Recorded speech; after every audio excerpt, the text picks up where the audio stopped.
Heç kim elan eləyib demir ki, mən hibrid müharibə aparıram, sənin də beynini bu şeylərlə yuyacam. Xeyr, bunu ya din pərdəsi altında analiz eləyirlər. Hansı xalqın, hansı toplumun müqəddəs hesab elədiyi, pərəstiş elədiyi nə varsa, onun daxilində ona verirlər. İnsan üçün müqəddəs olan əgər dindirsə, araşdırırlar. Bəli, filan xalqın, filan dövlətin, ölkənin tərkibində bu məhzəbə, bu dinə insanlar daha çox halıdadır, daha çox sitayiş edir, daha çox müqəddəs. Deməli, onun içindən artıq biz öz ideologiyamızı yeritməliyik insanların beyninə. Bax, bu şeyləri biz müşahidə edirik. Çox təəssüf ki, bizim ölkəmizə də hiss olunur ki, bax, bu yöndə, bu istiqamətdə hücumlar var. Bilirsiniz, Qarabağ zəfərindən sonra, 44 günlük müharibədən sonra mən bunu açıq şəkildə analiz edirəm və görürəm ki, biz ki, bu məğlub etdik düşmənimizi, ümumiyyətlə qalib gəldik, həm ideoloji cəhətdən, həm ordu cəhətdən, həm ümumiyyətlə siyasi müstəvidə, diplomatik sahədə və bu hərtərəfli Azərbaycanın qələbəsi oldu və bu bir çoxlarının müsbət mənada diqqətini cəlb etdi. Bizim dostlarımız artdı, bugün Azərbaycanla yaxınlaşmaq, ittifaq qurmaq istəyən ölkələr artdı və eyni zamanda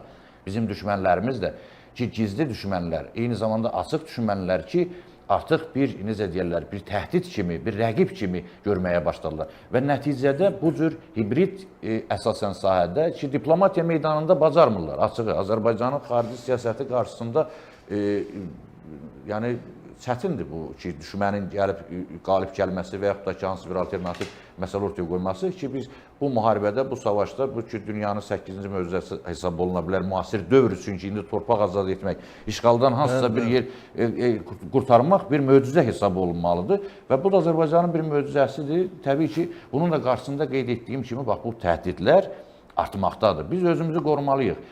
Xüsusən müharibə ərəfəsində, mən haşiyədən çıxmaq olmasın, adicə bu narkotik vasitələrin ölkədə, deyək ki, o müxtəlif adda tüğyan eləməsi, indi cənubdan, hardan, məsələn, müəyyən yerlərdən, bax, bunun özü də onun doğurduğu məsələlərdən. Hibrid savaşın bir tərkib hissəsidir. Gah böhtan elədilər ki, güya Azərbaycan daxilində, nə bilim, müxtəlif radikal qrupların, terrorçu dəstələrin filan üzvləri olub, neyinib ki, yəni, gah nə bilim, mən hansı cür başqa iftiralar, şayələr yaydılar, propaganda apardılar, ruhdan salmaqdan ötürü, fərqli istiqamətə mümkün olmadı.